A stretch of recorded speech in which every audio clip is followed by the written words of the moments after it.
Spider-Man No Way Home is finally in theaters. It opened last night. A number of us were able to see it a few days early, and somehow we remained spoiler free because I think the premiere was the night before we saw it. It was. Now, fair warning, I'm going to plaster this. You're going to see that in probably the artwork for this episode, in the description. If there's a way I can do like a airplane banner flying over your house as you're watching / listening to this, and I'm going to do it here. Spoiler alert. This is the Spoiler Man No Way Home conversation, everybody, because we're going to talk about all things this movie. Now, I'm going to start off the bat and just confess that the more marketing came out for this movie, the less I wanted to see it.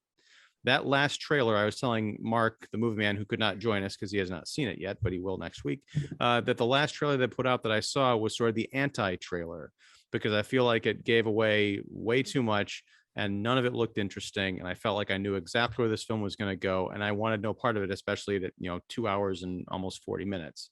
I'm happy to report that coming out of the theater last night, I was elated. This show, I think, perfectly blends what we've been talking about a lot on the Marvel series we've been doing, the weekly live streams, taking the character building, the time, the intimacy of the Marvel Phase 4 television stuff, and blending it, I think, rather seamlessly with the big screen spectacle that everyone expects from a Marvel movie. And, this is the first time I've really actually cared about not only Tom Holland's Spider-Man, but also his, little Scooby gang.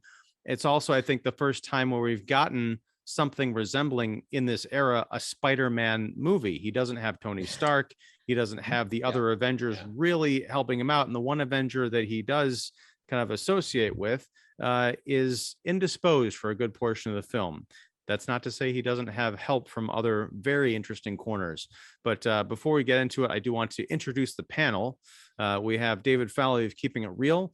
We have Will Johnson and Don Shanahan of the Cinephile Hissy Fit podcast. We have Annie Banks of Movie Web and Chuckload of Comics. And we have Mike Crowley of You'll Probably Agree and 25 Years Later. So welcome, everybody. I want to just kick this off with some overall impressions, like just a couple of sentences, your highest level reactions to Spider-Man No Way Home, and then we'll get into spoiler territory. So, David, you're next to me on the panel. I don't know if you can all see the same configuration, but you go first. Considering what they set out to do and knowing what they would have potentially what they would potentially do with this, and it winds up this is exactly what they did with this. I was quite impressed, and I had a great time, but I was really surprised with there was just some really great surprises there, and it was also quite emotional and exciting. It wasn't all about going from one fight to another. I mean, there were some really great, as you mentioned, character moments and character beats, and it did feel like a Marvel Comics, the lead Ditko stuff coming to life, so it was really cool. Very well said. Annie. I think there was a moment where I got so excited that I stood up. I stood up out of my chair because the person I was sitting next to goes, "Sit back down." Was it and Rob? I didn't feel myself go. I was so engrossed in this, and I honestly Was it Rob? Did he say sit back down? Okay, good. Okay, because it was Rob. There's a joke there. I got so excited that I didn't realize that I was having these physical reactions and feeling myself become so. And it took a minute for me to get so invested into the movie. I'm someone that needs to be drawn in right away and have my full attention right away. If you can't do that, I have to get into it somehow. But there were moments where I just let myself feel it for what it was. And a lot of it was given away through the internet, inevitably. I said this before, and I'll say it again. I think I would have enjoyed this a lot more if the internet does not exist. With that being said, I cannot believe they pulled off what they pulled off. I'm amazed that they did it with such grace and with such honor. And I think that this is going to make a lot of people really happy. Again, very well said. Thank you. Will. Well, because I am, I get to go before Don, and I am the better host of our podcast. I will steal a little bit of what he and I spoke about last night in our own podcast. But what we both kind of felt about this was that you were able to mix a truly multiversal, alternate dimension, magic all over the place, crazy science, all kinds of stuff, tale, and still keep it ground level Spider-Man, which I think is an amazing feat of tonal and editing power, because this could very easily go off the rails very quickly, because you've got stuff going on all over the place. There are some tonal shifts, but they work in the movie's favor. There's a couple of moments in this where I actually felt the tension ramp up. There was a lot more teeth than in a lot of MCU projects in this one. There's and we might end up talking about it, but there's this particular scene with we're talking spoilers, right? Oh, so yeah, I can't yeah. say anything. Okay, the scene where Tom Holland, Peter Parker, or Spider-Man 1, or whatever they want to call him, he fights Willem Dafoe, and it is a brutal knockdown, drag it. Like, I mean, Willem Dafoe is slamming him through walls and it you could feel the impact of that fight, and you could tell there was an emotional turn there. Like it took a tonal shift that I don't think a lot of MCU movies do, where you're like, oh, this is more than just superheroes and supervillains punching each other. There's emotion behind this. There's evil behind this. And like I said, they kept it, despite the fact that at one point you literally have universes cracking open into the sky and you're seeing people come from everywhere. The heart of the movie was Spider-Man. The heart of the movie was Spider-Man. And what I loved is they managed to take 3 iterations of Spider-Man and make sure that they applied to the current one, I guess, the active one, the active member of the Spider-Man, and give it the true Spider-Man spirit, but also keep it Tom Holland Spider-Man centric. Like, they didn't have to turn him into somebody else. But I have other thoughts, but I don't want to go on forever. So please, that's my whole thing. Is it's an epic story that still manages to be human and small at the same time, which is amazing to me. Yeah.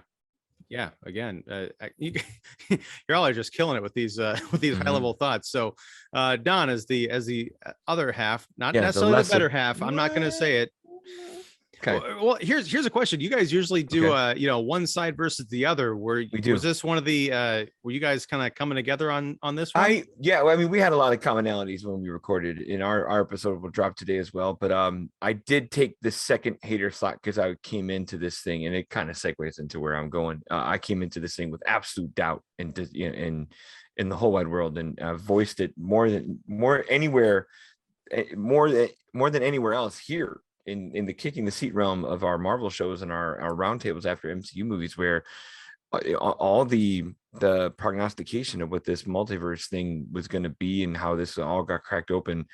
I've been scared to death this whole time. I've also been that guy that didn't watch the trailer. So, but enough things were, ridiculously spoiled just by scrolling through articles, seeing little snippets here, snippets there. I knew the 5 villains that were going to be in this movie, and likely the actors were going to follow with them, because there's no way you're going to not do that. I mean, you might have body doubles that are playing CGI Thomas Hayden Churches, but that's about as far as you're going to get. But no, I went in with all the, hey guys, this is unnecessary. That was the word I kept using in most of your daises that we've been doing. Is Marvel, you don't need this. You don't need the multiverse. What do you need to retcon?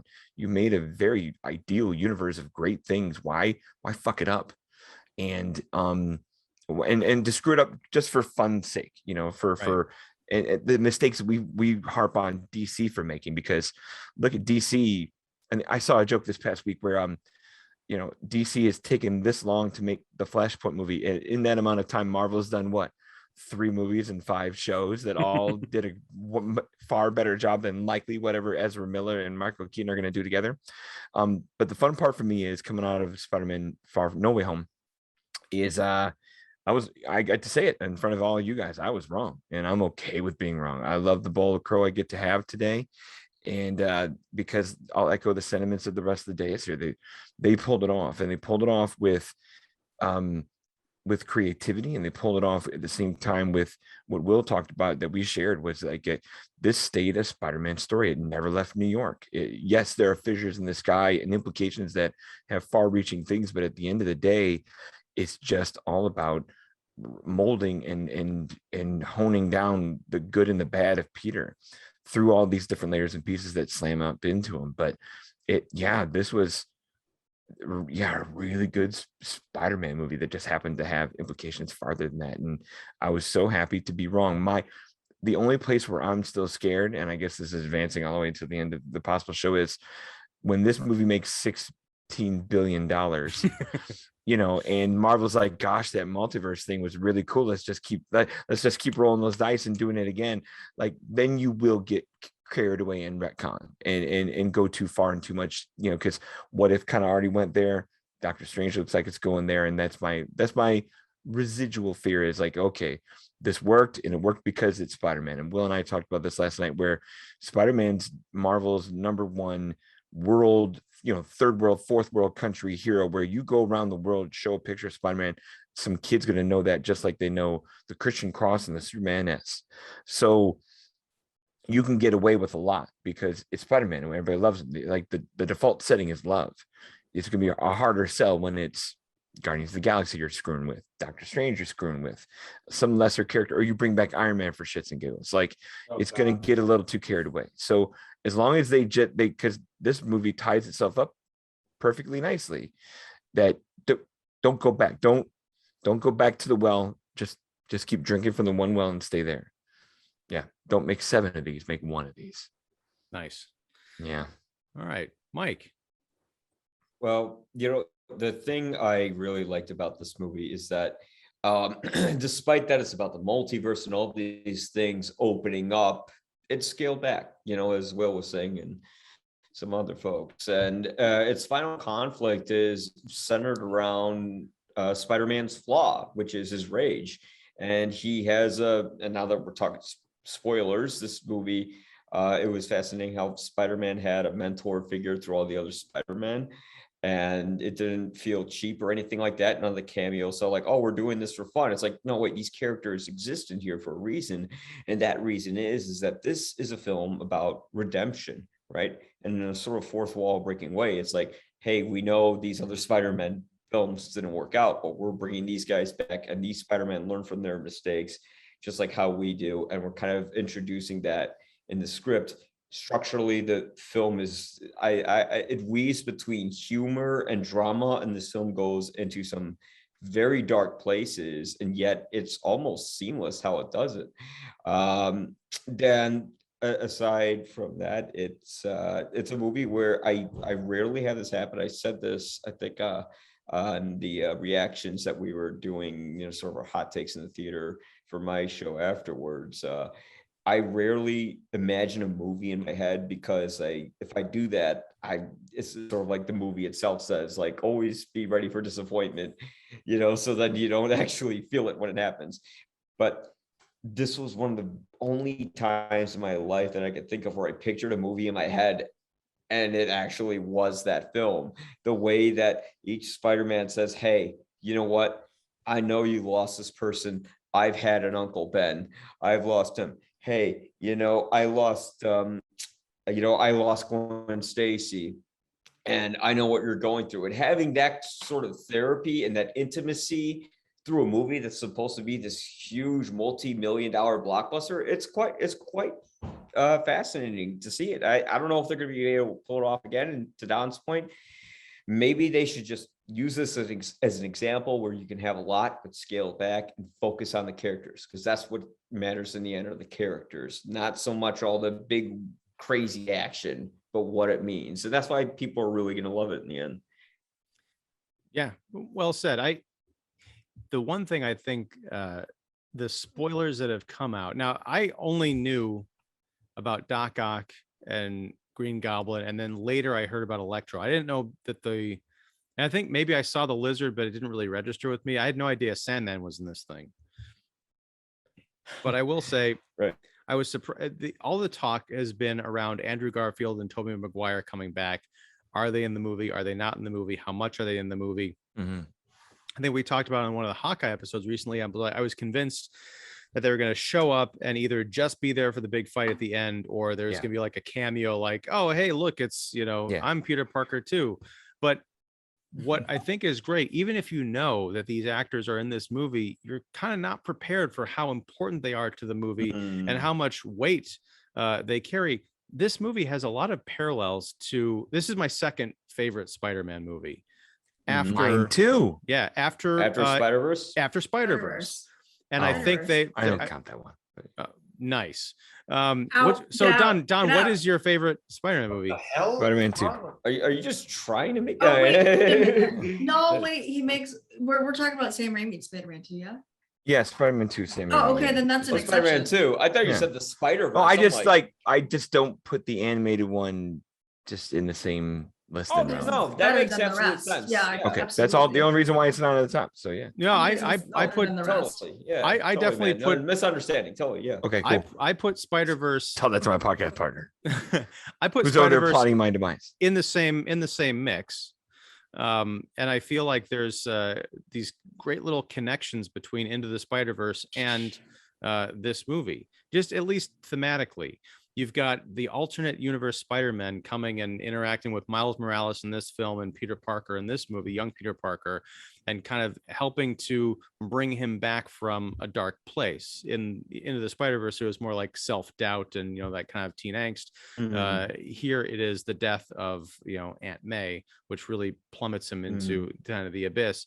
The other thing that I thought was kind of cool is that I was almost sure until they kind of revealed that the Garfield Parker ended up with or he never got over Gwen Stacy dying in his adventure. Before they revealed that, the way that he was kind of played and even almost the way he looked, I thought he was the Peter Parker from Into the Spider-Verse that gets pulled in from that alternate dimension that ends up becoming Miles Morales's mentor. There is sort of that dynamic. Like the Jake Johnson one?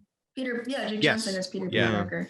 But I liked that, because with Tobey Maguire, he's, in his 40s now. So it's like, they're not going to be able to pull off, oh yeah, he's just teenage Peter Parker like he was the last time we saw him. I like that he's in his 40s.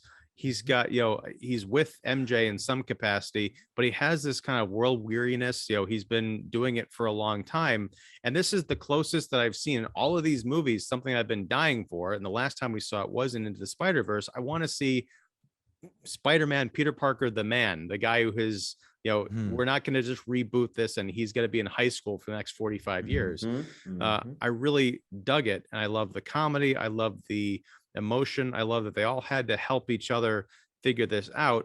And it also ties into Loki in a weird way, with Loki having this projection of himself running into all these other versions of himself, but they're aspects of this personality that he has to face whether he likes to or not. This phase 4, as random as these shows and movies might feel, I feel like you could step back and write a thesis paper on how it's all part of this master plan, this trust in the Feige thing. Yeah, there really is something to it. Well, and there's a singular vision that knows what they're doing and has proved it time and time again. It's like, yeah, maybe there's some missteps, Eternals, along the way. But still, stop it. I'm there with you. If you look at the math, if you just look at it throughout the years, they've had vast success, and why would you question it at this point? And yes, it could be blind faith. You could say, hey, George Lucas, you made Star Wars, you couldn't possibly make a wrong movie, and then Phantom Menace comes out. But so far he hasn't proved us wrong. No mistakes, but so far pretty good. 31-0 in my opinion. I would not nearly go that far. There's some I don't even like, but I think overall, because even something that I don't like my least favorite MCU movie is Age of Ultron. I think it's a very flawed, poorly written film. But there's pieces of that work so much that they spun off other things. I mean, you can't have Sokovian Accords and Civil War without Age of Ultron. You don't get Hawkeye rebranded and redone. You don't get all this other stuff. So even in the ambitious failures, there's successes that come out of them. So that's why I'm going to go, because sometimes championship teams win ugly, and it's still a win. So Yeah. I don't like Age of Ultron, but they were able to plant enough seeds to continue that universe in that quote unquote loss or moral victory or whatever you want to call it. So 31-0 in my opinion. He's the Floyd Mayweather of movie showrunners. I don't know, what do we call him? Well, that brings up something that I'm curious. I want to throw this to the panel.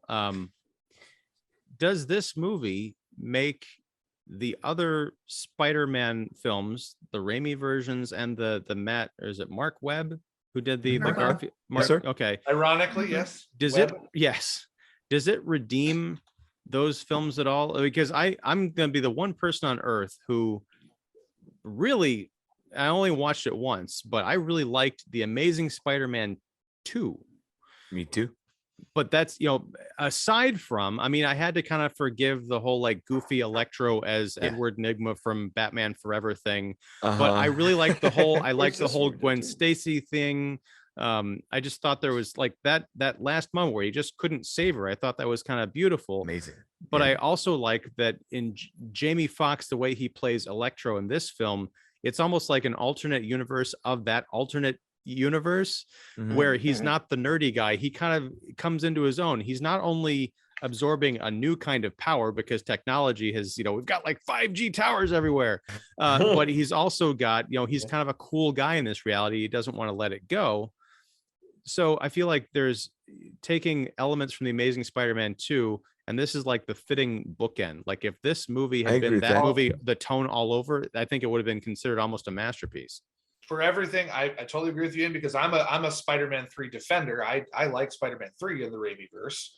However, most people don't. And I think every issue with all three major Spider-Man, Tobey Maguire maybe with Spider-Man 3, Garfield with his 2 movies. I know, like I said, you like Amazing Spider-Man 2. I don't really like it that much. I like it better than the first one.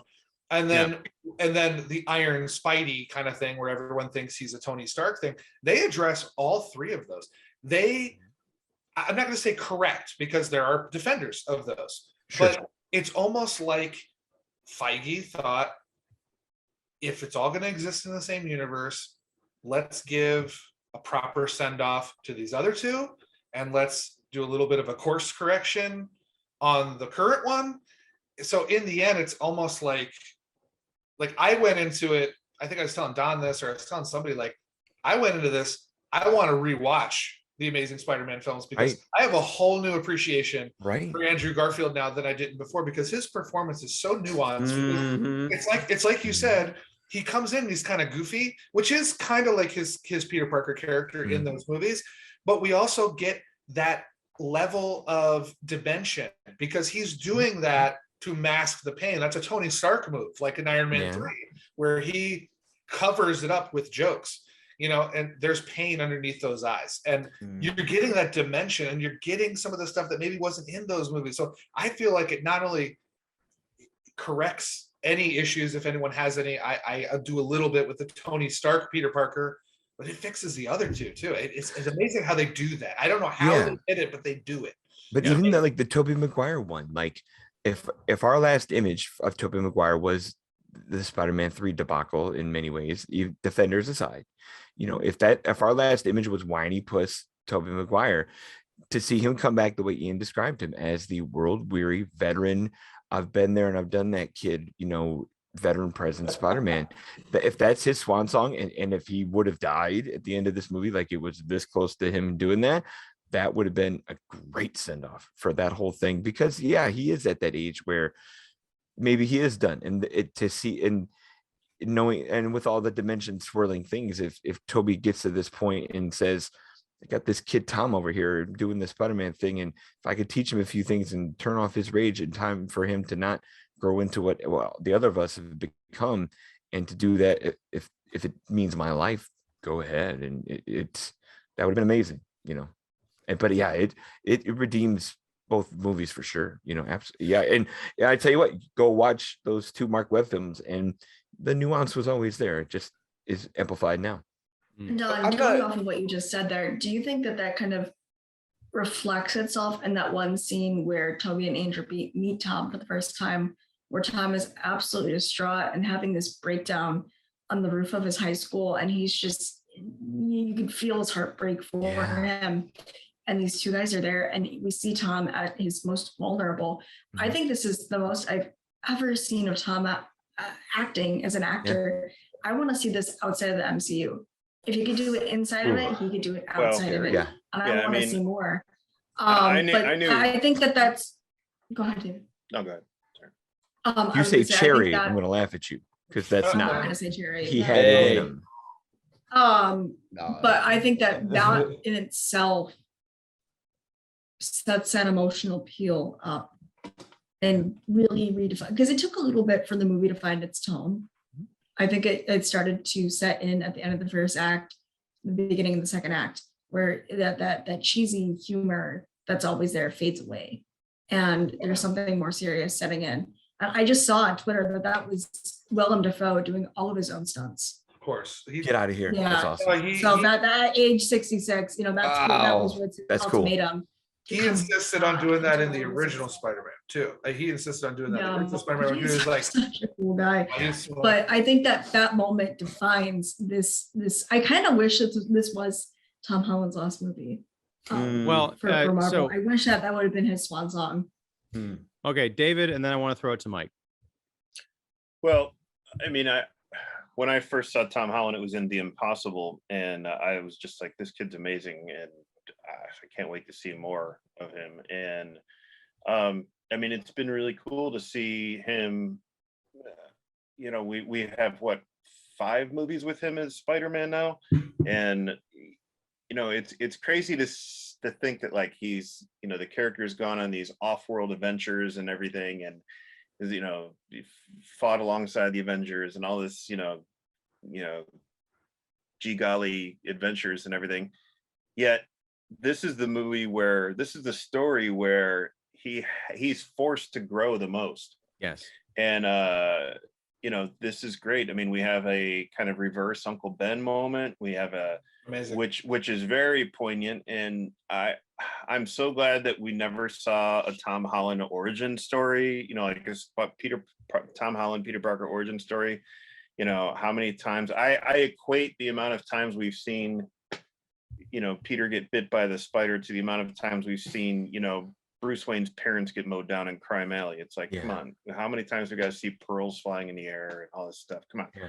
And that's what I appreciate about the MCU is we just dive kind of right into it. Tony Stark finds this guy. We need somebody. I got a Spider-Man, and so it was cool to see that, and it's right there. We knew that because of his age and because of, Midtown High, we knew that we were going to explore a lot more of the Ditko Lee high school types, drama, soap opera type stuff that we never had really before. Just because it just seemed like all the other movies were they were set in high school, but the actors still felt kind of older, and both were 27 years old, and it just felt really too Andrew. fast. I mean, here, this is the 5th time we were hanging out with him. This is his 3rd movie as Peter Parker, and now we're graduating, high school. Now we're thinking about colleges, whereas I think it was in Raimi's Spider-Man 2 they're throwing their caps and gowns in the air and all this stuff, or was it the end of the first? No, it was the beginning of the first Spider-Man 2. Yeah, when he graduates high school. Yeah, so it's like everything there was kind of rushed. I get it. You weren't really knowing how successful those Spider-Man movies were going to be, so it's like might as well put it all out there. Here we know what we have to work with, and we were able to, we know what we have to work with, and we were able to, take our time. Yeah. And I just want to say, sorry, Mike, before we get to that, I kind of came into this as I opened with, not being very excited and kind of hoping that it would be the Holland Swan song. It was only a couple of weeks ago that they came out and announced that he was signed for more films. So there's going to be more of him, but it's weird because a few weeks before that, he made this crack about like, if I'm still playing Spider-Man when I'm 30 years old, I'll have done something wrong. I'm like, well, did the check just happen to clear around the same time? But after this movie, I'm like, I want to see more Tom Holland Spider-Man because I've finally seen what that movie would look like. And I don't want to see him hang out the Avengers again unless he pops up in like Avengers 6 as a side character. I want to see him fighting crime or fighting super powered, beings in New York, maximum of 2, in one movie, because it's really spectacular and amazing and web of. So Mike. I did that joke today with someone. They said, "How's the movie?" I went, "It's amazing. It's spectacular. It's web of." Oh my God. I just came up with that. Is there something in the Spider-Verse? So yeah. Mike, tell me, what were you were going to say something? You were going to jump in. Oh, yeah. I mean, I think I was able to retain the thought. I was thinking this is a movie where proves that time heals. If you look back at, I'm going to use a Star Wars analogy again, maybe because Book of Boba Fett's coming up and I'm like obsessed about it coming out. But anyways, it's the analogy where we remember when they first introduced, Star Wars, The Force Awakens was going to come out, and at Star Wars sets, they had that thing where there was a video with Mark Hamill talk, and he said, real sets, practical effects, and then they cut to them filming on film, and it was all just sort of a metaphorical middle finger to George Lucas. And then the next year, the Star Wars Fest, they bring back Ahmed Best, and then they bring back, all the prequel stuff. And if we know throughout the years, Dave Filoni wrote the Clone Wars and all that, and it's really about, here, does it make the new Spider-Man movies better? No, like if you still watch The Phantom Menace or Revenge of the Sith, you're not that much into it, but you love the stuff written around it. And what this does is this introduces the idea of you can write something around this, maybe with Toby, maybe with Andrew, like animated, whatever, somewhere down the road. But what it really does is it makes you nostalgic for these characters, and it uses nostalgia as a means of putting in forgiveness and love and redemption and connection with these characters that they are able to transcribe to Tom Holland's character. And yeah, the way they bring a real dimensionality to Tom Holland's character, especially in the last act when he is just going to town with Goblin and he is killing him in an absolute fit of rage, and Toby stops him from stabbing him with the glider. It's all about that character in the end. But I would like to see more examples of this and less like the movie I saw a few days before that.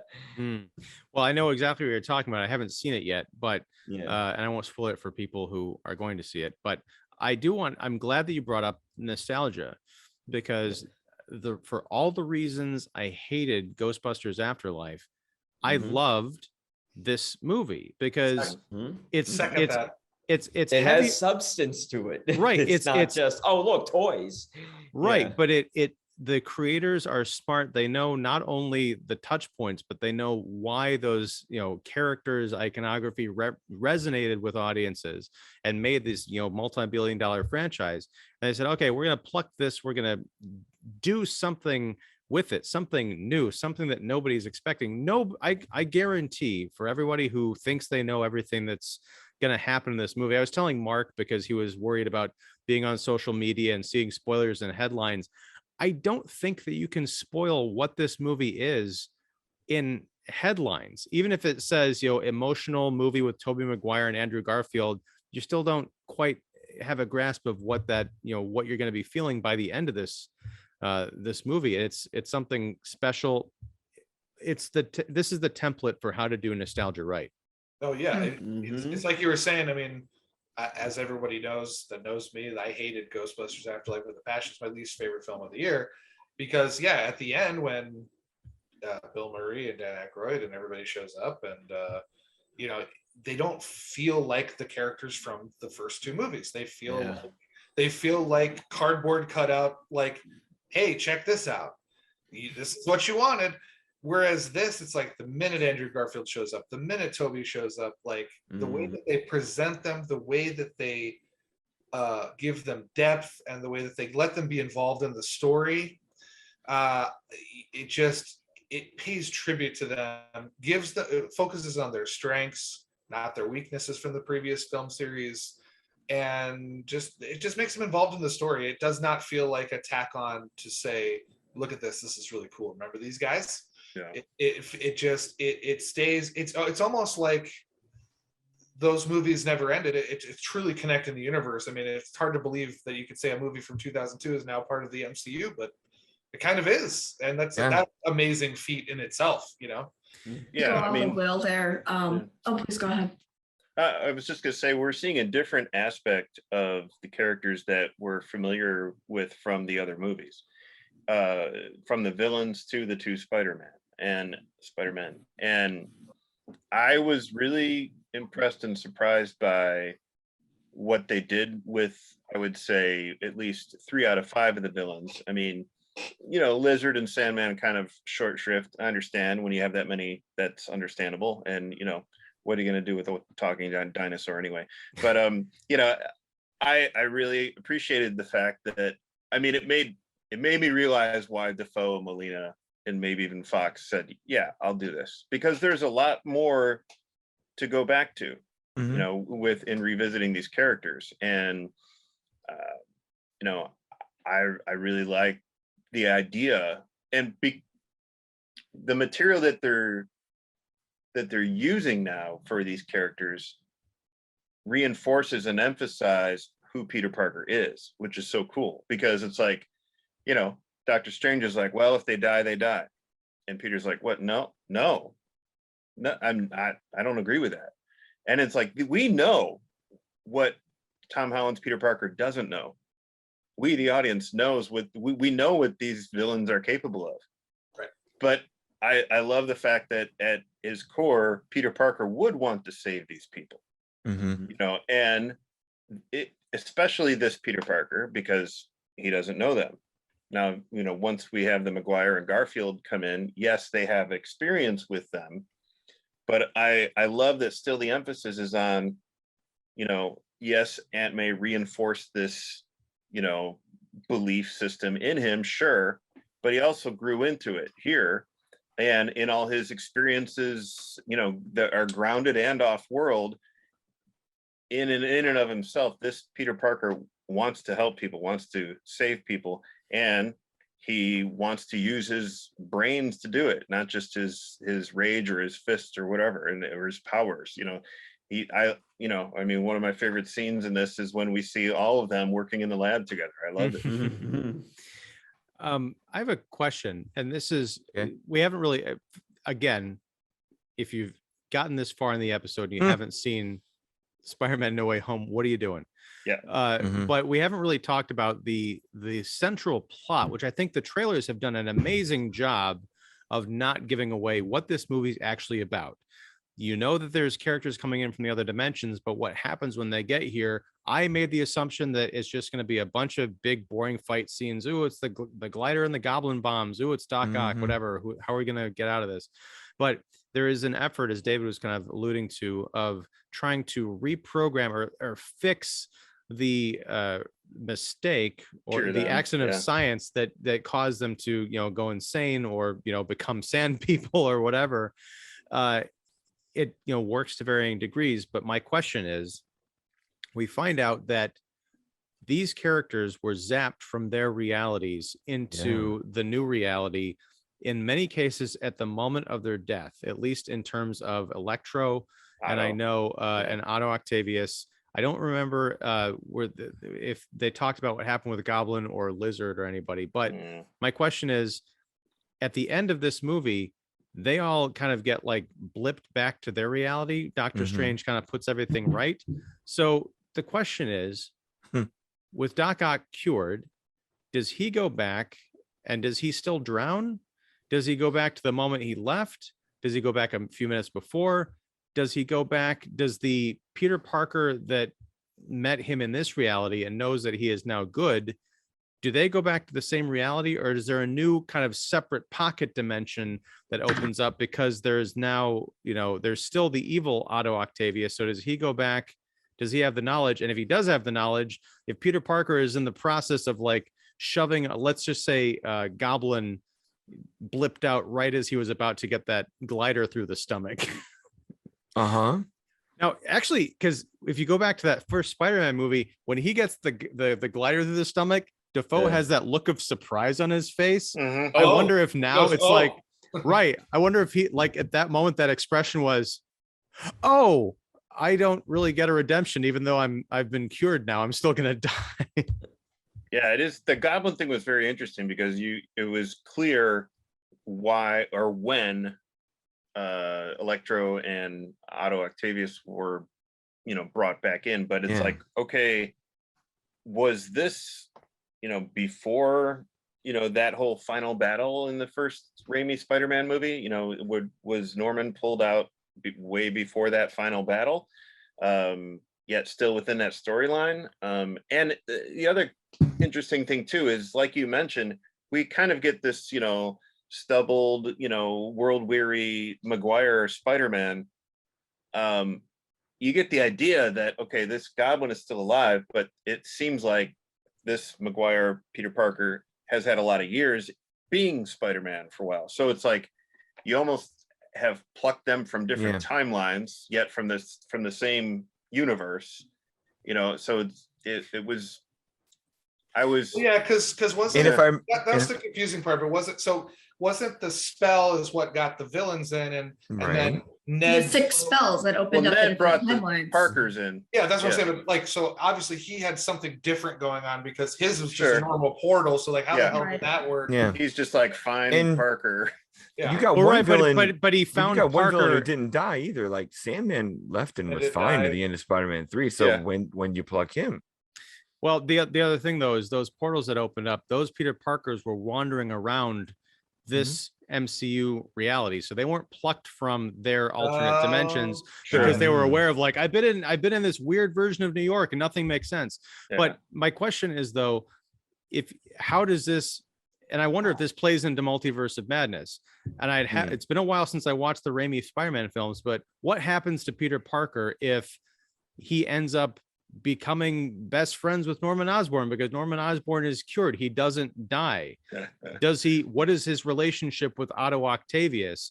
If, does he even encounter Otto Octavius? Does the accident happen? Is Norman Osborn able to, if he's there with his technology, can he prevent that accident from even happening? What does this mean for the MCU that we're kind of supposed to forget because now we're in this new MCU?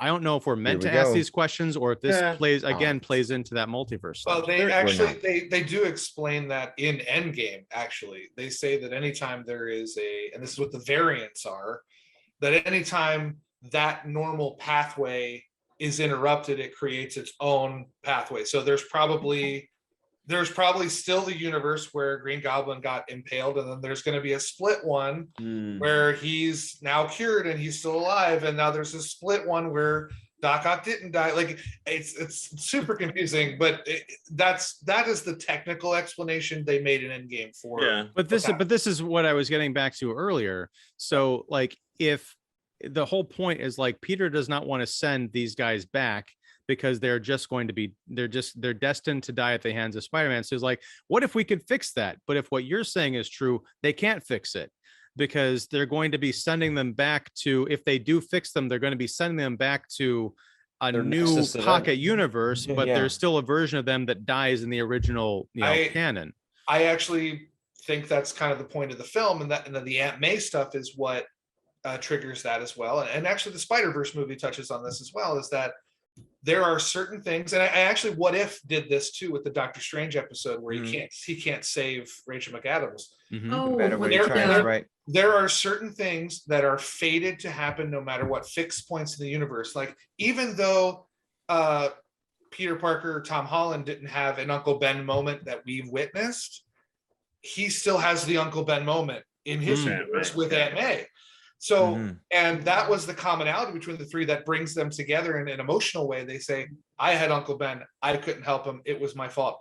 I had Gwen Stacy, I couldn't help her, or I had Uncle Ben also, I couldn't stop it. And Gwen.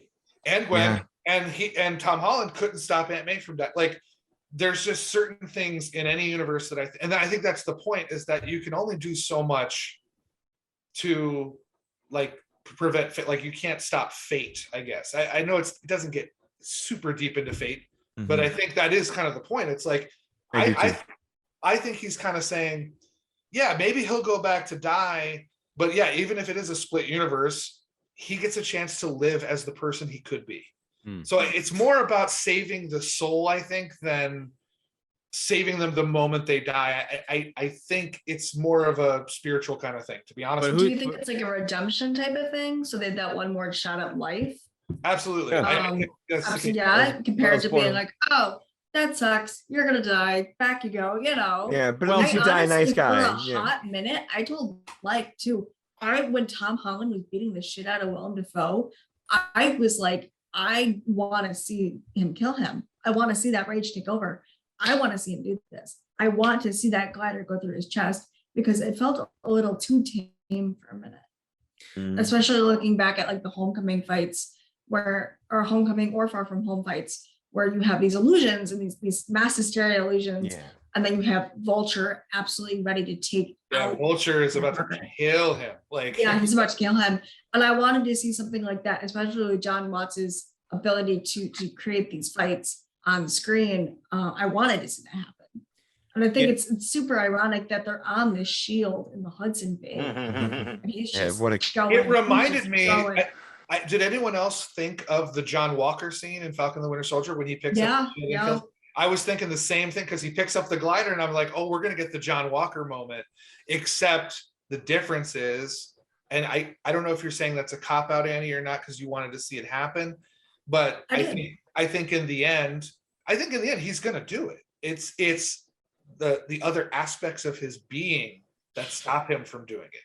It takes literally, and I think Ian touched on this a little bit about Loki meeting other persons of himself. It takes other versions of Spider-Man to stop him from becoming the bad version that happened to those villains. Yeah, I mean, it takes the Maguire's Parker's life experience to get in there and say, I have to stop this because I know where it could go. Right. Mhm. Exactly. Yeah, well, there was that beautiful moment where, oh, I'm sorry, go ahead. No, please. Oh, no, there was a beautiful moment when, I mean, we were talking about this one, I think it's like maybe the third time we were, but it was like where Tom Holland said, you know, after Gwen died, there was a certain point where I stopped holding back my punches, Yeah. you know, and things got ugly from there. He So became from that Ronin. yeah, he became the Spider-Man Ronin, you know, he became black suit symbiote Spider-Man as we could possibly imagine what happened there, you know, but to Annie's point, I think this is about the theme of the film is redemption, right? So this is about these Spider-Men telling this Spider-Man, you don't go here because here's why we made this mistake and we had to find redemption. These bad guys can also find redemption. And yeah, whatever their Nexus event was, wherever they come back from, and if they're a variant, whether they're not a variant, whatever, that's something that I'm sure Marvel's talking about, what they can do with them. It's a nice send off to an entire series where Spider-Man's sort of been lampooned for not working out for 3 films. Yeah, quick Hawkeye spoiler because we were talking about that shield. Did anyone else catch that reference in the new episode where Yelena is talking about, oh, I wanted to come to New York and see that cool new what they did with the Statue of Liberty, new improved Statue of Liberty. And in turn, Spider-Man has the Rogers the Musical reference in the beginning. When they're Yes, flying it through Times does. Square. Yeah. So that was a kind of a cool. And I was also telling Don about this, and I said, I think I was telling somebody at the theater too, since this is kind of the first time they're not delayed because of COVID, there is some synergy going on here because it's not a coincidence that we're getting Matt Murdock and Kingpin in the same week. So, Yeah. you know, so I mean, I know it's little because they don't play a huge part in either the episode of Hawkeye, I almost said Kingpin, and in the movie No Way Home, but there's even the small details. Feige's got it down to a science in terms of. See, with Daredevil, I wish we saw more of him. He can't see us, but I want to see him. That was just perfect. I did like him catching the brick through the I window. saw the cane. I think How'd you do you that? ever heard me scream when the cane came on screen? I just let out like a shriek and I could move so fast before And everybody's like, oh, the poor allied folks can come hunt me down. At least you but didn't stand up. Right. No, that was later. Didn't Yeah, I pull know. any man. But I wish we saw more of him because he was there so fast. And yeah, he caught the brick going through the window. So you kind of get a familiarity for who he is and what he does. But at the same time, I kind of wish are we talking like full spoilers here? Yes. Yeah. Instead of having the Multiverse of Madness teaser as the last trailer, I wish it was She-Hulk. Mm, I would agree. like to see Stay street Matt level. Murdock sit down with She-Hulk I don't, over a cup of yeah. coffee or something. I don't You know know what I if they're- mean? Because I'm like, done. I don't watch trailers. I know nothing about this. I wanted to know nothing about this movie going in. No trailers, no leaks, no promos, no Yep. Twitter, no Facebook, no Instagram, no talking to friends about it, no nothing. And I think that I couldn't get up and leave during the second trailer because I would look like an amateur, first of all, you know, and second of all, I wanted to stay with the people I was sitting with, but I just sat there and I looked down for the entire time, and I was just like, I'm averting my eyes. So the you entire time. missed Like, you missed She-Hulk in the trailer then? No. I'm sure I Um, did, yeah. Well, Yeah, but I think that if you put Murdoch in there for a hot minute, especially, so I really love street level heroes, and I think I loved the first couple of seasons of Daredevil. If you have him in there and he goes, I'm Matt Murdock, you know, and I'm your lawyer now. Like, I would like to see him later with MJ and Ned when they're using the sling ring and they're opening the portals. I want him to be there reading them their legal rights or something. I mean, I think I personally think he was just the right amount. It's weird because on the Hawkeye shows that we do, I predicted these two things. Well, I predicted one would happen and predicted one would not happen. One, I predicted that Matt Murdock would show up as, you know, just a lawyer. You know, it's like kind of, he had more screen time than I actually thought that they would. But then the other thing was the three Maguire, or the three, sorry, Peter Parker Spiderman. I thought, wouldn't it be great if this movie was about like existential crisis and stuff? I'm like, they're not going to do that in the course of this blockbuster. I was happily proven wrong. As for the She-Hulk thing, I would think the reason you're probably not going to see that is, I imagine with the TV show, they're probably going to do like an origin or something like that. So I don't think she's just going to be She-Hulk hanging out with Matt Murdock right away. I don't know much about She-Hulk though. And I don't think that the movies have ever in their end credit scenes alluded to TV work.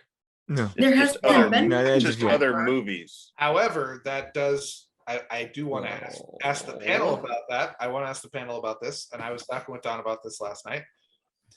This is the first time I think that with Multiverse of Madness, because we do get a trailer for it. Yeah. They are heavily referencing multiple Disney Plus only. What if? WandaVision, Mhm. Loki could be in there because it's the multiverse thing. So He and Owen Wilson are supposed to be in it. Oh, really? Morbius is supposed to Okay. be in it, yeah. Okay, so that brings up a question. I'm curious when will it get top heavy to the point where people are going to start? I think Don made a great point on our podcast. He said, it's Spider-Man, you can sell that. It's Spider-Man. Can.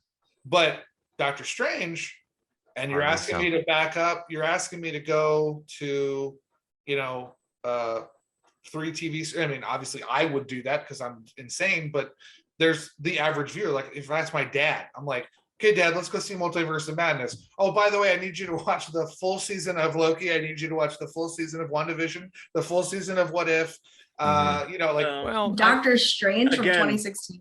Again, Yeah. it's very much like comic books. You know, if I'm going to watch an upcoming Marvel limited series, a lot of times, it's like a Marvel event, or something. A lot of times, some of the side storylines are also happening in an individual book, of Mhm. Avengers or Spider-Man or something, but they're also involved in this main story that's affecting the whole Marvel universe. And that's So- true. That's So true. if nobody has, if somebody who's going to watch Doctor Strange 2 has not watched any of the TV shows, I'm sure that the writers were considering that, and I'm sure that they're going to catch people up to speed, or it's not going to be that hard to catch on, Right. but if they Yeah. wanted to know more, they can go back to that. It's just like if I wanted to go know more, outside of TV and movies, if I wanted to know more about a comic character that I'm reading about that I don't know much about, well, I'll pick up their title, and so it can I happen. agree, Well, I agree with that, but the mediums are a little different because Oh yeah. comics Mhm. on a whole, just comic issues alone are loss leaders. They don't even make money, and not a lot of people read them. They wait to the paperbacks, the trade True. paperbacks. So, but this is a international mainstream thing. So you're asking a lot more people to adapt the comic book mentality. And that you're not really, and I understand both sides of where you're coming from, gang, but consider this. In order to understand the events of the amazing Spider-Man No Way Home, in order to understand everything that's going on, you have to have seen 25 other Marvel movies. Yeah.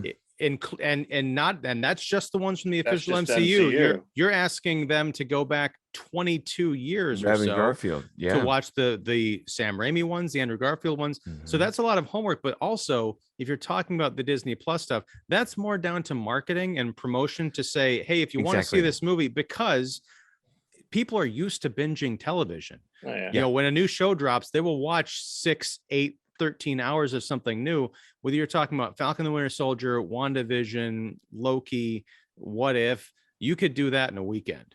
If you wanted to space it out, you know, that's fine. Yeah. But I feel like also, I don't think like the filmmakers are going to let everyone, you know, be hanging. There's going to be some stuff that are deep cuts, but the broad strokes, you can explain the TVA, especially with the Multiverse of Madness, and you saw how the whole like time thing opens up. You can just say, oh yeah, these are the space-time cops that keep track of everything. Do you think this movie, No Way Home, can stand on its own if you have not seen the Raimi or Garfield? No. Not a chance. No. In fact, this movie might have, as Ian described, the most amount of required homework. That's what I'm saying. This is a first step for the MCU to do that, because even in Infinity War Endgame, it's still the basic structure of the plot. Like you said, talk about catching up. It's a big purple guy who needs 6 rings to obliterate half the universe, and then they want to avenge it. So even if you don't know the intricacies of how Captain America got to be Captain America, he has very obvious traits that make him he's this guy with the integrity in this, and Iron Man this.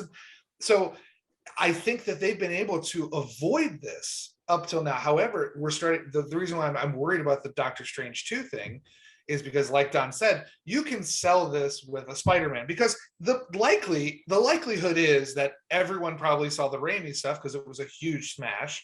And maybe some people, because the Garfield ones made a lot of money, they just weren't as big as the Raimi ones. And now the MCU is pretty much ubiquitous in culture. So it's not as hard of a task with Spider-Man, but now you're asking, you will be asking for much smaller stuff. Not everybody knows who Wanda is. Not everybody knows who's Vision, Doctor Strange is, Loki. They don't know that. Well, they do know who all those people are. They just don't necessarily know about these side adventures, because Tom Hiddleston is beloved as this character. But I will say he's a lovely guy. True. Tom There we go. Hand in Marriage. Tom Hiddleston. Hand in Marriage. Let's go. I am not Tom Hiddleston, so I can't propose. Hand in Marriage. But here's the thing. I am going to go against the grain here and say that No Way Home, not that it needs to stand on its own, because it is the third part of a movie trilogy.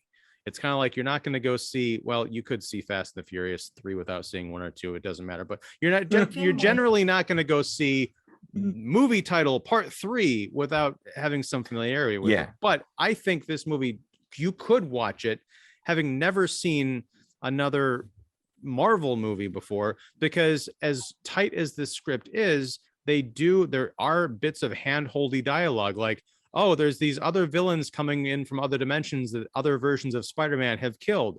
This guy was ran through with a glider. This guy is electric. This guy's made of sand. It definitely helps if you've seen it. And I don't know, I can't imagine the person who is going to watch this movie without being familiar with the other stuff. And if they do come out of it having never seen it, I almost guarantee they're going to go do their homework. But I think the great thing about this is, and setting up the Multiverse of Madness, this is like a really cool low-key, not Loki, but low-key sequel to Doctor Strange, because the parts that he's very much involved in the first part of this movie, and then he disappears for like Act 2 and part of Act 3, and it kind of comes back to wrap things up. But we get to see all the squibbly doos of him, like in the folding, enveloping cities, and that cool like train going through, that whole fight. But you also get a lot more of the squibbly doos, the weird mystical stuff. Yes, it's this squibbly do shit.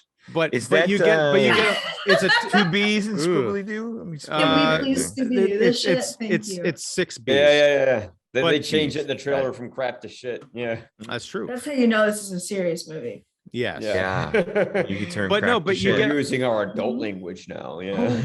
But they We're also using our made-up give names. but they give Benedict Cumberbatch more personality and more opportunity to shine. Totally.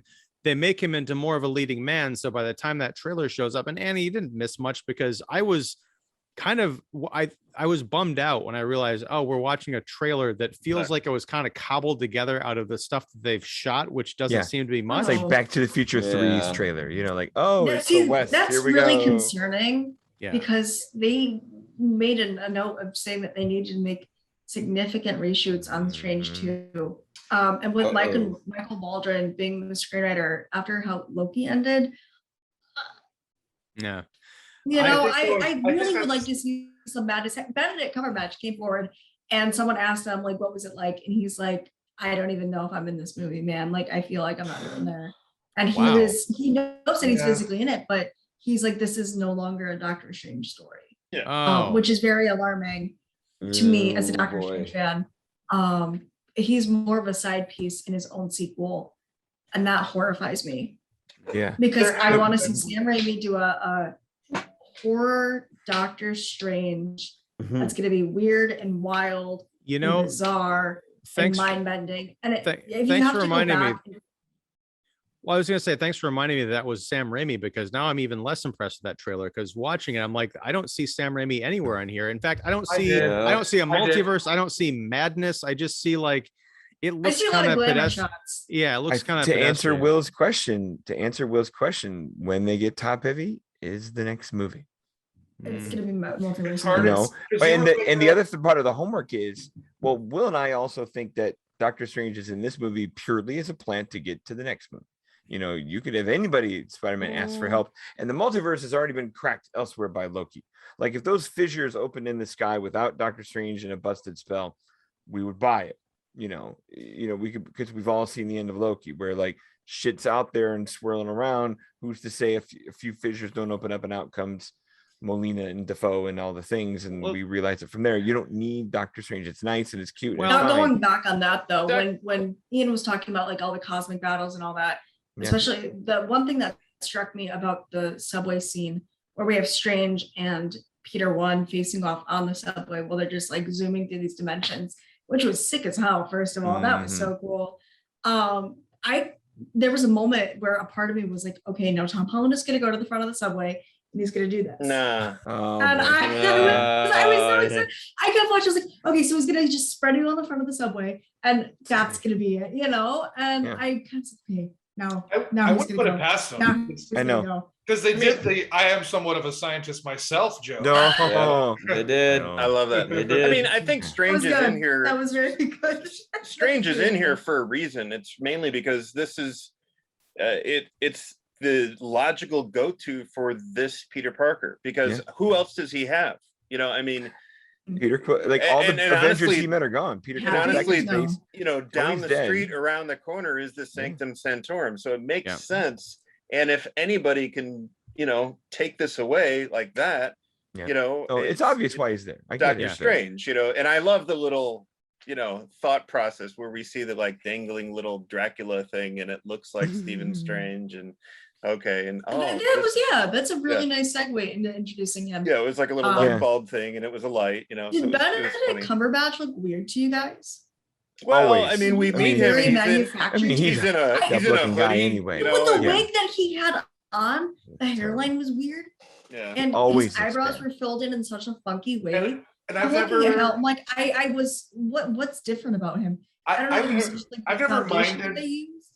I never minded his accent either, but there was something very He weird. looked straight. I don't care about. I Yeah. like his accent, but he looked very. Well, no, but he out of says place. Spider-Man really weird. Does anyone feel like how he says Spider-Man? Like he says it like almost like he's like Spider-Man. Spider-Man. Yeah, he was flat on the A. We're all Yeah. trying it, he's- huh? He's rolling his Spider-Man. eyes. Spider-Man? No, Spider-Man. What? Well, There's that okay. one scene where he's like, "Hey, do you know that is this Spider-Man?" And Dr. Ock's like, "Yes," and he's like, "Is this Peter Parker?" And he says it normal, like he says Spider-Man. Like it's just so weird.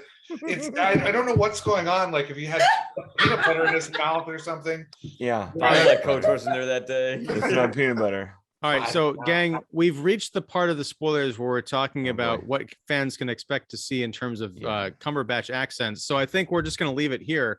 I do want to thank everyone for going on this deep dive journey. I killed it. Sorry. No. I'm just it's late and I gotta get to sleep, which is weird for people if they're seeing this on Friday morning. But I just gotta say thank you. I'm so happy that we're having a great. People say, happy- oh yeah, we didn't even talk about Happy Hogan, but he's in the movie. Spoilers. It's people say, it's kind of boring when everybody agrees, but I think this is the kind of movie where there's so much to get into and explore that we could talk for another 6 hours. Oh, easily. If we had Red Bull. But yeah, I'm ecstatic about this movie, and yeah, I'm happy to end the year on a Marvel high note. And thank you very much, I mean, all of you. I would like to discuss this at another time when we hear more from, like, say, Maguire and Garfield and the writers about how these guys were pitched to come back into the role, and at what point did the writers say, hey, let's do a multiverse because Spider-Verse was so successful. So I'm like wondering, I mean, that once this is revealed, once it's out there's got to be some kind of press and interviews with Maguire and Garfield and the rest of the bunch. So I'm really curious behind the scenes type of stuff. And then we could, I don't know, I guess we could discuss that. Meantime, watch Andrew Garfield and Tick Tick Boom, because Okay. we gotta give a little. This is what everyone wants to see him in right now. But man, we can't ignore how great he is in that. That's right. It's amazing. Like Andrew, I ever since I saw Tick Tick Boom, and then I saw this movie, I'm like, my God, he's on fire. He's Spider-Man. really well. I think it was just Mark Webb's depiction of Peter Parker that didn't work, but he is. But this was the Andrew that I wanted to wonderful. see back in Well, 2014. I will say this. I will say this. The great part about the cartoon and the comics was what he can do when he's masked. And what he can do is be kind of jokey and have that confidence and humiliate his villains with terrible puns and all sorts of jokes and stuff. And I think that those two Garfield movies, that's where that Spider-Man did it the best. Oh yeah, I love the bit where he's got the fire hose and he got the fire hat on. Like that's a John Romita drawing right there. When he's making fun of Rhino, I mean, that stuff was like Maguire's character. Maguire's Parker never really got to that, and I think they nailed it with Garfield when he's in the costume and joking. As exactly. Spider-Man. I love his Spider. It's like Bruce Wayne and Batman. I love his Spider-Man. His Peter Parker was just okay, but again, that was more in terms of the writing, the director. The last thing I'll say, David, I agree. We should find a way to talk about the kind of the behind the scenes stuff if it ever fully comes out. But I was talking to my wife about this, kind of talking about the movie, and she was surprised that Andrew Garfield was in it. I'm like, yeah, he's totally in it. And I was even more surprised because his Garfield, he didn't even get a full trilogy.